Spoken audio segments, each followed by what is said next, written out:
Hello students. काफ़ी दिनों बाद फिर से एक बार मुलाकात होने जा रही है अपनी। तो सबसे पहले तो कैसे हैं आप? आशा करता हूँ कि आप सभी काफ़ी अच्छे होंगे और अच्छे से अपनी स्टडी को कंटिन्यू आगे चला रहे होंगे।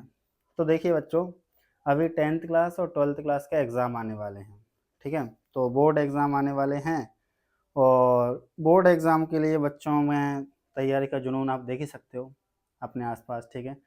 कुछ बच्चे ऐसा हो सकता है बहुत अच्छे से तैयारी कर रहे हों, कुछ बच्चे ऐसा हो सकता है थोड़े से अभी कम तैयारी कर रहे हैं बट बाद में अच्छे से कंप्लीट कर देंगे। तो अपन अपने टॉपिक पर आते हैं कि भाई आज क्या है इसमें, भाई वीडियो में क्या होने वाला है आगे या जो सीरीज़ होने वाली है उसमें क्या होने वाला है। तो देखो, वैसे हमने बहुत सारे प्रैक्टिकल किए हैं, कभी कुछ सीरीज़ स्टार्ट कर दी फिर वो थोड़ा बीच में छोड़ दिया उसको, ऐसा हुआ है काफ़ी बार, मानता हूँ। पर कुछ ना कुछ ऐसे काम हो जाते हैं जिसकी वजह से ऐसा हो जाता है, बट फिर भी अभी आपके एग्ज़ाम आने वाले हैं तो मैंने सोचा है कि आपको जो 10th क्लास की एसएसटी है, जिसमें 4 बुक हैं, सिविक्स है, पॉलिटिकल साइंस, इकोनॉमिक्स है, हिस्ट्री है, ज्योग्राफी है। एंड ये तो जो क्लास होने वाली है वो 10th क्लास के लिए होने वाली है, ठीक है? लेकिन इसी के समान सेम 12th क्लास के लिए, पॉलिटिकल साइंस के लिए भी क्लासें एज़ इट इज़ होंगी। देखो अगर बात करूँ भाई इसमें ख़ास क्या है, तो सबसे इम्पोर्टेंट बात बच्चों ये है कि इसमें ख़ास ये है कि भाई हम आपको स्टोरी सुनाएँगे हर चैप्टर की। एसएसटी को याद करने का सबसे अच्छा तरीका क्या है? स्टोरी। कहानी के फॉर्म में याद करेंगे अपन बच्चों। तो हम आपको हर चैप्टर की स्टोरी सुनाएँगे। हाँ, जो स्टोरी हम सुनाएँगे उसके नोट्स आपको हमारे टेलीग्राम चैनल पर मिल जाएँगे, जिसका नाम क्या है? कॉन्सेप्ट विद केएस सर, जो हमारे यूट्यूब चैनल का भी नाम है। लिंक भी आपको वहाँ पे मिल जाएगा, वहाँ पे ऐड हो सकते हो, जुड़ सकते हो और फ्री में नोट्स डाउनलोड कर सकते हो। देखिए, तो स्टोरी को आपको याद रखना है, जब आपका एग्ज़ाम टाइम आएगा, आप स्टोरी को याद रखो। देखो एसएसटी में क्या होता है, ऐसा बिल्कुल नहीं है कि एग्ज़ैक्ट आपने बुक की ही लाइन लिखी है, ना, ऐसा नहीं है। आप रिलेवेंट लिख सकते हो, संदर्भित करके लिख सकते हो, चीज़ों से संबंधित लिख सकते हो। समझ रहे हो?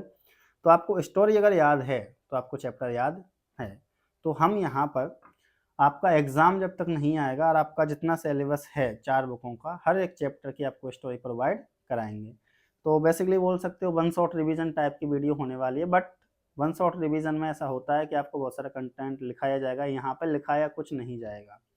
हम आपको केवल स्टोरी सुनाएँगे, आप स्टोरी को ध्यान से सुनें, याद करें, उसके नोट्स आप हमारे टेलीग्राम से डाउनलोड कर सकते हैं। स्टोरी कुछ इस तरीके से सुनाई जाएगी कि आपको याद हो जाएगी, ऐसा मुझे लगता है, बाकी आप डिसाइड करें। और अगर क्लास अच्छी लगे तो शेयर करना स्टूडेंट्स ना भूलें, क्योंकि देखो क्लास बनाने में काफ़ी मेहनत तो लगती है, तो आप भी जानते हो, ठीक है? ये आपके लिए है तो आपकी इतनी रिस्पॉन्सिबिलिटी तो बनती है कि आप थोड़ा शेयर करें और कमेंट वगैरह कर दें अपना थोड़ा-सा कीमती समय निकाल कर के। तो कमेंट वगैरह कर दोगे तो उससे क्या है कि हाँ, ठीक रहेगा थोड़ा-सा। बाकी आप सब समझते हो, ठीक है? तो थोड़ा-सा हमारा ये है कि मोटिवेशन मिल जाएगा कि हाँ भाई, हम क्लास आपके लिए बना रहे हैं, तो बच्चों के लिए काफ़ी बेनिफिशियल होने वाली है। चलिए करते हैं स्टार्ट। सबसे पहले 10th क्लास की हम इकोनॉमिक्स वाली बुक स्टार्ट करते हैं, उसमें भी हम एक चैप्टर है मनी एंड क्रेडिट, मुद्रा एंड साख। हाँ, ये क्लासें हिंदी मीडियम और इंग्लिश मीडियम दोनों के लिए होने वाली है, क्योंकि स्टोरी में देखो कुछ ऐसा नहीं होता है कि मीडियम का ज़्यादा फ़र्क पड़े, स्टोरी तो स्टोरी है भाई, ठीक है? तो सुनिए, तो मुद्रा एवं साख, मनी एंड क्रेडिट। सबसे पहले इसमें टॉपिक पढ़ोगे आप बच्चों, money as a medium of exchange, कि भाई पैसा क्या है, मुद्रा क्या है, मीडियम ऑफ एक्सचेंज है। अब मीडियम ऑफ एक्सचेंज का मतलब क्या है? जब हमने किसी से एक कोई वस्तु ली, ठीक है? अब अगर हम किसी से कोई वस्तु परचेज़ कर रहे हैं, कोई गुड्स हम किसी से परचेज़ कर रहे हैं, खरीद रहे हैं, तो फ्री में तो देगा नहीं। देखो बच्चों, क्या लेगा? पैसा। क्या लेगा? पैसा लेगा, ऑब्वियसली बात है, ठीक है? तो हमने कोई चीज़ खरीदी, उसमें भी लगा पैसा। हमने किसी को कोई चीज़ बेची, तो हम भी क्या लेंगे? पैसा। तो पैसा क्या है? मनी क्या है? मुद्रा क्या है? मीडियम ऑफ एक्सचेंज है भाई, समझ पा रहे हो? विनिमय का साधन है। क्या है? विनिमय का साधन है, मीडियम ऑफ एक्सचेंज है, ठीक है? अब पहले क्या होता था बच्चों, अगर अपन बात करें एंशिएंट टाइम पर या कुछ टाइम पहले ही, जब मान के चलो कि पैसा नहीं है, खत्म, ठीक है? मनी नहीं है, पैसा नहीं है, कॉइन नहीं है, सिक्के नहीं है, कुछ नहीं है। अब क्या करते थे पहले? पहले जो चलता था बच्चों एक सिस्टम, जिसको वस्तु विनिमय प्रणाली के नाम से जानते हैं। किस नाम से जानते हैं? वस्तु विनिमय प्रणाली, बार्टर सिस्टम बोल सकते हैं अपन। भाई बार्टर सिस्टम में क्या होता था? एक वस्तु के बदले में दूसरी वस्तु एक्सचेंज करी जाती थी। इसमें बच्चों एक प्रॉब्लम थी, इसमें होना चाहिए डबल कोइंसिडेंस। क्या होना चाहिए? Double coincidence. डबल कोइंसिडेंस क्या है? दोनों को रिक्वायरमेंट होनी चाहिए अपनी अपनी नीड के अकॉर्डिंग, दोनों को ज़रूरत होनी चाहिए, अपनी अपनी ज़रूरतों के अकॉर्डिंग उनके पास चीज़ें अवेलेबल अगर आप कराओगे तो ये सिस्टम ठीक चलेगा। जैसे कि सपोज मैं हूँ, मान के चलो मुझे, माइक में लग गया, मान के चलो मुझे बच्चों चाहिए मक्का मेज़, ठीक है, और जिसके पास मैं मक्का मांगने गया उसको चाहिए चावल। अब अगर मेरे पास चावल है, राइस है, तो वो मुझे मक्का दे देगा। बट अगर मेरे पास मान के चलो चावल नहीं है, तो क्या तुम्हें लगता है वो मुझे मक्का देगा? संभव ही नहीं है। क्यों देगा भैया? फिर वो किसको ढूंढेगा? जिसके पास चावल होंगे उसको। मान के चलो उसने उसको ढूंढ भी लिया कि भैया इस व्यक्ति के पास चावल हैं, तो लेकिन मान के चलो उसके पास मक्का नहीं निकली, तो दिक्कत है। तो बार्टर सिस्टम या वस्तु विनिमय प्रणाली की बहुत सारी सीमाएं हैं, बहुत सारी प्रॉब्लम्स हैं बच्चों इसमें। क्यों?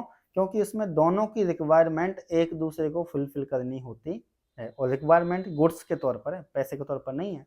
पैसा तो देखो बच्चों कानून बना हुआ है, सब जगह एक्सेप्टेबल है, भारत में, विदेशों में, सब जगह चलेगा, सिंपल बात, ठीक है। बट क्या जरूरी है कि भाई अगर आपके पास मक्का है तो सब मक्का लें? जरूरी नहीं है, सबके अलग अलग नीड है बच्चों। लेकिन पैसे से आप ले सकते हो, मक्का ले सकते हो, ज्वार ले सकते हो, बाजरा ले सकते हो, आप बाकी सब जानते हो, ठीक है। कार, गाड़ी, जो भी व्हीकल आपको चाहिए, जितने भी रिसोर्सेज हैं, संसाधन है, वो सब आप जुटा सकते हो पैसे से। तो समझ में आया? तो बार्टर सिस्टम पड़ा। बार्टर सिस्टम क्या था भाई कि जब एक वस्तु के बदले में दूसरी वस्तु, मतलब एक गुड के बदले में जब दूसरी गुड चेंज की जाती है, ठीक है, तो इसी को क्या बोलते हैं? बार्टर सिस्टम, वस्तु विनिमय प्रणाली। इसमें प्रॉब्लम मैंने आपको बता दिया कि भाई डबल कोइंसिडेंस होना चाहिए, दोहरा संयोग जिसको हिंदी में बोलते हैं, वो होना चाहिए, ठीक है। अब आता है बच्चों अगला टॉपिक की मॉडर्न फॉर्म ऑफ मनी। आधुनिक अगर अपन बात करें तो पैसे का आधुनिक फॉर्म क्या है, आधुनिक रूप क्या है मुद्रा का? देखो अपन एंशियंट टाइम से बात करते हैं। पहले पैसा नहीं था, बार्टर सिस्टम चला भाई। बाद में क्या हुआ? मोहरें चली, कॉइन चले, सिक्के, राजाओं के सिक्के। समझ पा रहे हो? जैसे किसी एक शायर ने कहा था, मैंने कहीं सुना था, जब मेरी विरासत बनेगी, या ऐसा बोल सकते हैं कि जब साम्राज्य मेरा होगा तो आपके नाम के सिक्के चलवाएंगे, ठीक है। तो ऐसा मैंने सुना था कहीं। तो आगे देखिए, टॉपिक पर आते हैं, और भटकना नहीं है अपने को। तो देखो बच्चों, अगर बात करें कि भाई पहले मुद्रा नहीं थी, पैसा नहीं था, तो बच्चों सबसे पहले क्या हुआ? बार्टर सिस्टम चलता है। बार्टर सिस्टम के बाद में क्या हुआ बच्चों? धीरे धीरे धीरे कॉइन, मोहरों का आना स्टार्ट हुआ, फिर कॉइनों का आना स्टार्ट हुआ, सिक्कों का। और सिक्के बच्चों पहले 3 प्रकार के चलते थे, मतलब 3 मेटेलिक, 3 प्रकार की धातुओं के सिक्के पहले चलते थे। भाई कौन कौन सी धातुएं होंगी? सोना, चांदी और तांबा, ठीक है। 3, कॉपर, सिल्वर, गोल्ड, ये 3 प्रकार के कॉइन पहले चलते थे बच्चों। सिंपल इतना सा आपको याद रखना है। बट वर्तमान में क्या हुआ बच्चों? वर्तमान में, हाँ, आप देखो हर राजा अपने अपने अकॉर्डिंग पहले के सिक्कों पर अपनी अपनी निशानी छोड़ते थे।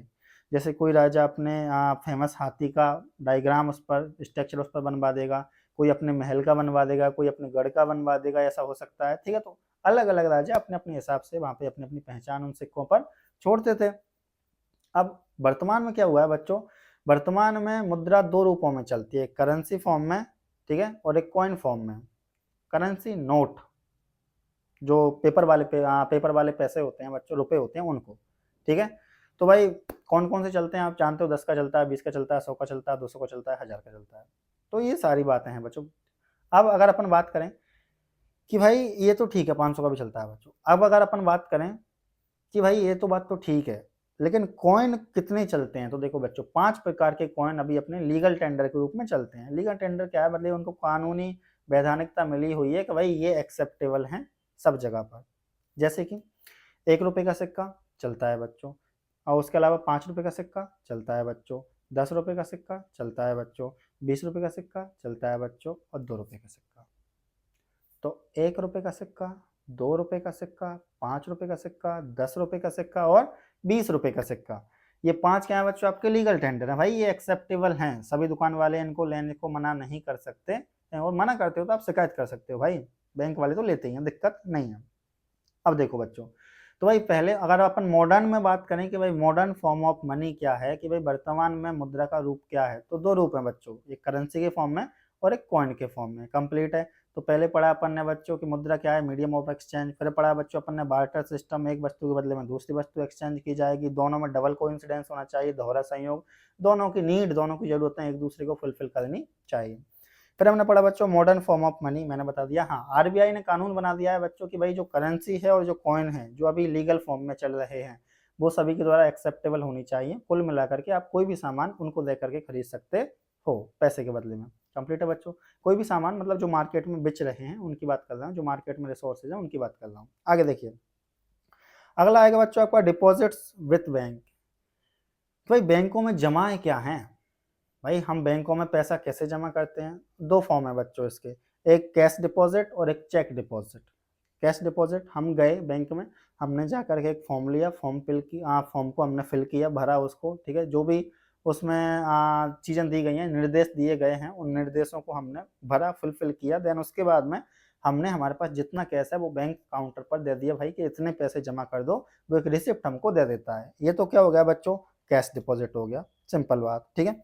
हाँ, एक बात हमेशा याद रखनी है कि जब आप कैश डिपॉजिट कराते हो तो बैंक जब आपको डिमांड होगी, जब आपकी ज़रूरत होगी, तो उस कैश डिपॉजिट को आपको वापस दे देगा। जो पैसा आपने कैश में जमा कराया है, आपकी जब इच्छा हो आप उसको निकाल सकते हो, प्रॉब्लम नहीं है, ठीक है। हाँ, और बैंक आपको इंटरेस्ट भी देगा, ब्याज भी देगा उस पर। सपोज दैट मैं बैंक में गया, मैंने 1 लाख रुपए जमा कराए, तो बैंक मुझे 1 लाख का ब्याज भी देगा। ये तो हो गया बच्चों cash deposit. Cheque deposit, cheque deposit में क्या होता है भाई? सपोज दैट मैं हूँ, मैंने अपनी चेक डायरी निकाली, उससे एक चेक निकाला, उसमें अपना नाम, अपने अकाउंट नंबर, उसके अलावा कितना पेमेंट मुझे निकलवाना है, किस व्यक्ति के नाम जाना है, वो सब लिखा, और उसके बाद जिस व्यक्ति को देना है उसको दे दिए। फिर क्या होगा बच्चों? उसके नाम से पैसे निकल जाएंगे। हाँ, एक बार वो वेरीफाई कर लेते हैं। तो एक तो बच्चों चेक के द्वारा, और एक किसके द्वारा? कैश के द्वारा हम डिपॉजिट कर सकते हैं, जमा कर सकते हैं बैंक में पैसे। कंप्लीट है बच्चों। आजकल डिजिटल फॉर्म भी हो गया है, बाकी ये दो फॉर्म तो चलते ही हैं। आगे देखो, इसमें भी सेम वही जो मैंने आपको बताया कि इन्फॉर्मेशन आपको डालनी होगी। तो भाई बैंक में रुपए जमा किए जा सकते हैं कैश के द्वारा और चेक के द्वारा। हाँ, डिजिटल फॉर्म ये भी आ गया है। आगे देखो, अब भाई डिपॉजिटर्स और बोरोवर्स, जमा करने वाले व्यक्ति और उधार लेने वाले व्यक्ति। तो देखो, जमा करने वाला व्यक्ति क्या करेगा बच्चों? डिपॉजिट कराएगा मनी, कहाँ पर? बैंक में। बैंक में मनी डिपॉजिट कराएगा। इसके अलावा बच्चों रिसीव इंटरेस्ट ऑन डिपॉजिट, जो पैसा जमा कराया है भाई डिपॉजिटर ने, मतलब जमा करने वाले व्यक्ति ने बैंक में जो पैसा जमा कराया है उस पर क्या मिलेगा? इंटरेस्ट मिलेगा, सिंपल बात। इसके अलावा जब उसकी इच्छा होगी, जब उसको नीड होगी, वो उसको निकाल भी सकता है, सिंपल बात। कंप्लीट है बच्चों यहाँ तक। आगे देखो, अब बोरोवर, उधार लेने वाला क्या करेगा? वो लोन लेगा। क्या लेगा? बैंक से। भाई उधार लेने वाला सिंपल बात है कि उसको रिक्वायरमेंट होगी तो लोन लेगा, ठीक है। एंड जब वो लोन को चुकाएगा तो बैंक उससे इंटरेस्ट लेगा, ब्याज लेगा। मतलब कि अगर मैं इसको समअप करूं बच्चों, तो आपने अगर बैंक में पैसे जमा कराए तो भी बैंक आपको इंटरेस्ट देगा, बट कम देगा थोड़ा। बट बैंक से आपने लोन लिया तो भी बैंक आपसे क्या लेगा? इंटरेस्ट लेगा, ब्याज लेगा, बट जो ब्याज होगा वो थोड़ा सा ज़्यादा होगा, ठीक है। कंप्लीट है बच्चों यहाँ तक। तो अभी तक 3 टॉपिक कि भाई मनी क्या है, medium of exchange, barter system पढ़ा दिया, मॉडर्न फॉर्म ऑफ मनी पढ़ा दिया, एंड डिपॉजिट विद बैंक्स पढ़ा दिए, एंड डिपॉजिट क्या कर, डिपॉजिटर जो होते हैं जमा कराने वाले और उधार लेने वाले व्यक्तियों क्या करना होता है, वो सारी बातें आपको पढ़ा दी। अगला टॉपिक बच्चों आपका बैंक लोन। देखो बच्चों, बैंक लोन की बात करें तो हमको लोन चाहिए क्यों? हमको लोन चाहिए बच्चों हमारी इकोनॉमिक एक्टिविटीज़, हमारी आर्थिक क्रियाओं को पूरा करने के लिए, हमारी नीड्स को फुलफिल करने के लिए, हमारी रिक्वायरमेंट को पूरा करने के लिए हमें क्या चाहिए बच्चों? लोन चाहिए, पैसा चाहिए, सिंपल बात, ठीक है। अब अगर बात करें बच्चों कि बैंक लोन तो देता है, बट आपसे इंटरेस्ट रेट थोड़ी ज़्यादा लेगा। लोन तो दे देगा पर इंटरेस्ट रेट क्या लेगा? थोड़ी ज़्यादा लेगा। बट इसके साथ साथ में याद ये भी रखना है, विदाउट कोलेट्रल, कोलेट्रल मतलब गिरवी रखी हुई संपत्ति, बिना कोलेट्रल या बिना किसी गिरवी रखी हुई संपत्ति के आपको बैंक पैसे दे, ये नहीं होगा बच्चों। कुछ ना कुछ तो आपको अपन ऐसा बोल सकते हैं सिक्योरिटी के फॉर्म में जमा कराना पड़ेगा ना भाई। कैसे? आपके घर के कागज हो सकते हैं, आपकी जमीन के कागज हो सकते हैं बच्चों, आपके व्हीकल के कागज हो सकते हैं, वो कहीं ना कहीं आपको जमा कराने पड़ेंगे, जब भी बैंक आपको क्या देगा बच्चों? लोन देगा। प्लस इसमें कागजी कार्यवाही ज़्यादा होती है बच्चों। बैंक से जब आप लोन लेने जाओगे तो कागजी कार्यवाही ज़्यादा होगी भाई, जिसको अपन बोलते हैं डॉक्यूमेंटेशन ज़्यादा होगा। तो याद रखना है बैंक आपको लोन दे देगा बच्चों, बट वही है कोलेट्रल का ध्यान रखना है, कोई ना कोई चीज़ की गारंटी सिक्योरिटी के फॉर्म में, गिरवी के फॉर्म में अपन ऐसा बोल सकते हैं, रखनी पड़ेगी आपको, ठीक है। डॉक्यूमेंटेशन ज़्यादा होगा, कागजी कार्यवाही ज़्यादा होगी, ये सारी बातें हैं। प्लस बैंक इंटरेस्ट रेट लेगा। कंप्लीट है बच्चों यहाँ तक। अब आगे चलते हैं। अब क्रेडिट क्या है बच्चों? देखो, क्रेडिट और लोन लगभग लगभग एक जैसी चीज़ आप मान सकते हो, बट हाँ, क्रेडिट में एक टाइम पीरियड फिक्स होता है कि भाई हम फ्यूचर में आपका पैसा आपको लौटाएंगे, सिंपल बात, जैसे कि मान के चलो किसी किसान ने किसी फार्मर ने लोन लिया अपनी एग्रीकल्चर को अच्छे से करने के लिए, एग्रीकल्चर को अच्छे से किया बच्चों, ठीक है, और जो प्रॉफिट होगा आने वाले फ्यूचर में, आने वाले कुछ महीने में जो प्रॉफिट होगा इसकी एग्रीकल्चर से, उस एग्रीकल्चर के प्रॉफिट से वो क्या चुकाएगा, फिर बैंक का लोन चुकाएगा। ये तो होता है बच्चों क्रेडिट। समझ में आ रही है? ठीक है, क्रेडिट मतलब साख, साख बोलते हैं हिंदी में, बट क्रेडिट याद रख सकते हो आप। ठीक है, अब देखो, अगर मान के चलो बच्चों कि किसी किसान ने क्रेडिट लिया, मतलब लोन लिया, किसके नाम पर भैया, कि हमको इस बार एग्रीकल्चर करने के लिए, उसमें दवाई वगैरह लगाने के लिए, बीज वगैरह, सीड्स वगैरह के लिए, या ट्रैक्टर वगैरह चलवाने के लिए पैसा चाहिए लोन के फॉर्म में। बैंक ने लोन दे दिया बच्चों मान के चलो, बट अगर किसान ने, मतलब अगर कुछ ऐसा हुआ कि एग्रीकल्चर ठीक नहीं हुई किसी रीजन की वजह से, ऐसा मान के चलो बारिश अच्छे से नहीं हुई, या जानवर खा गए खेती को, या कुछ भी हो गया हो, कीड़े ज़्यादा लग गए, जो भी हुआ हो, अगर एग्रीकल्चर में प्रॉफिट कम हुआ और अगर आपने बैंक का लोन नहीं चुकाया, तो फिर आपको बैंक का लोन चुकाना ही पड़ेगा, चाहे आप कुछ करो, चाहे आप आपकी ज़मीन का एक हिस्सा बेच दो बच्चों, ऐसा भी है।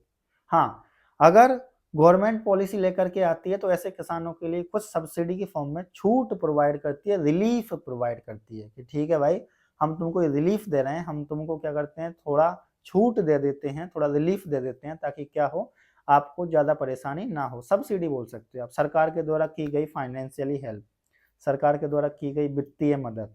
ठीक है, ऐसा भी कभी कभी देखा गया है, होता है बच्चों अधिकतर। ठीक है, अब यहाँ तक तो बच्चों बात कंप्लीट है। क्रेडिट मैंने आपको समझा दी है कि भाई फ्यूचर में चुकाया जाएगा, और अगर एग्रीकल्चर अच्छी नहीं होती है तो कभी कभी सरकार की पॉलिसी भी आती है, और कभी कभी आपको बच्चों मजबूरी में चुकाना ही पड़ेगा। कंप्लीट है बच्चों यहाँ तक। आगे देखें तो अगला है बच्चों टर्म ऑफ क्रेडिट, कि भाई क्रेडिट जो लोन आप ले रहे हो फ्यूचर में चुकाने का, जिसका वादा कर रहे हो, उसको लेने के लिए क्या क्या टर्म है। सिंपल बात, कोलेट्रल जमा कराना पड़ेगा, गिरवी कुछ ना कुछ रखना पड़ेगा, मकान के कागज गिरवी रखो, जमीन के कागज गिरवी रखो, आपके व्हीकल के कागज गिरवी रखो, पेपर गिरवी रखो, पर कोलेट्रल के फॉर्म में कुल मिलाकर के कोई ना कोई संपत्ति गिरवी आपको रखनी पड़ेगी बच्चों। आगे देखो, दूसरा क्या है, दूसरा ये है बच्चों कि अगर बात करें अपन, तो आपको जो आपने क्रेडिट के तौर पर लोन लिया है, साख के तौर पर जो लोन आपने लिया है बैंक से, उस पर आपको इंटरेस्ट रेट भी देना पड़ेगा, ब्याज देना पड़ेगा, ध्यान रखना है। प्लस डॉक्यूमेंटेशन पूरा कंप्लीट होना चाहिए, आपके आपके कागजी कार्यवाही अच्छे से कंप्लीट हो, पूरे पेपर आपके कंप्लीट हो, तो ही बैंक आपको क्या देगा बच्चों, लोन देगा। ऐसा नहीं है तू भी ले जा, तू भी ले जा, ऐसे कैसे बच्चों, डॉक्यूमेंटेशन थोड़ा मांगेगा। प्लस आपकी हिस्ट्री वगैरह भी देख लेते हैं, भाई पहले आपने कब लोन लिया है, क्या वो लोन आपने चुकाया है, नहीं चुकाया है, वो सारी हिस्ट्री देख करके। जैसे कि देखो बच्चों, अगर मान के चलो एक मिडिल क्लास वाला व्यक्ति है, वो बैंक में लोन मांगने जाता है, सपोज दैट मैं हूँ, मुझे मान के चलो मैं बैंक में लोन मांगने गया, तो बैंक मुझे लोन देगा उसकी गारंटी नहीं है, बट एक कोई कंपनी का मालिक बैंक में लोन लेने गया तो चांसेस ज़्यादा है कि बैंक उसको लोन दे देगा, बिकॉज क्योंकि उसने पहले भी लोन लिया होगा, टाइम पर चुकाया होगा, और प्लस उसके पास इतने अपन बोल सकते हैं एसेट्स, इतनी संपत्ति उसके पास है कि बैंक वालों को पता है भाई, जब उसका वो हिस्ट्री देखते हैं कि हाँ भाई ये चुका देगा, ठीक है, तो उस वजह से उनको लोन मिल जाता है। ठीक है, तो थोड़ी बहुत आपको भी क्या ध्यान रखना पड़ेगा, डॉक्यूमेंटेशन का ध्यान रखना पड़ेगा, इतना याद रखना है। आगे देखो बच्चों, लोन फ्रॉम कोऑपरेटिव्स। अब देखो भाई, अगर बात करें गांव वाले इलाकों में, देखो बच्चों लोन दो तरीके से लिया जाता है। एक तो क्या होता है भाई, कि जो गांव के जमींदार होते हैं, लैंड लॉर्ड्स होते हैं, जमीनों के मालिक होते हैं, लैंड ओनर होते हैं, एम्प्लॉयड व्यक्ति जो होते हैं बच्चों, रोजगार वाले व्यक्ति जो होते हैं, किसी अपन बोल सकते हैं कि जागीरदार जो होते हैं, इस टाइप के व्यक्तियों से भी एक तो लोन लिया जाता है बच्चों किसानों के द्वारा। लेकिन किसानों के लिए सस्ता लोन, या गांव वाले रूरल एरिया के लिए जो सस्ता लोन प्रोवाइड कराने का काम करती हैं बच्चों, होती हैं कोऑपरेटिव सोसाइटीज। प्लस ये कोलेट्रल की फॉर्म में कम से कम चीजें रखती हैं या नहीं रखती हैं, कभी कभी ऐसा भी देखा गया है। मतलब कोऑपरेटिव सोसाइटीज क्या होती हैं, तो कोऑपरेटिव सोसाइटीज मतलब ये है बच्चों कि गांव के इलाकों में व्यक्तियों को सस्ता लोन प्रदान कराने के लिए कोऑपरेटिव सोसाइटीज काम करती हैं। हाँ, ये चीजें गिरवी कभी कभी रखती भी हैं और कभी कभी नहीं भी रखती हैं, इतना आपको याद रखना है। कंप्लीट है बच्चों यहाँ तक। हाँ, अगर इन्होंने कोई चीज गिरवी रखी है, मान के चलो गिरवी तो रखेंगी, चाहे कम रख लेंगी, ऐसा स्टेटमेंट है कि भाई गिरवी तो रखेंगी ये चीजें, चाहे कम रख लेंगी। आपने मान के चलो कोऑपरेटिव सोसाइटी को कोई चीज गिरवी रखी बच्चों, अब कोऑपरेटिव सोसाइटी उस गिरवी रखी हुई चीज को एज अ कोलेट्रल, वो भी किसको गिरवी रख देगा, बैंक वाले को, बैंक वाले से उठा लेगा पैसा, ठीक है। आपने किसको गिरवी रखी, किसी कोऑपरेटिव सोसाइटी को, कोऑपरेटिव सोसाइटी ने क्या किया, उसी कोलेट्रल मतलब उस गिरवी रखी हुई आपकी चीज को किसको दिया, बैंक वाले को दिया। बैंक वाला क्या देगा उसके बदले में, पैसा देगा, किसको, कोऑपरेटिव सोसाइटी को, फिर कोऑपरेटिव सोसाइटी उसी पैसे को आप में बांट देगी। ऐसे सिस्टम चलता रहता है।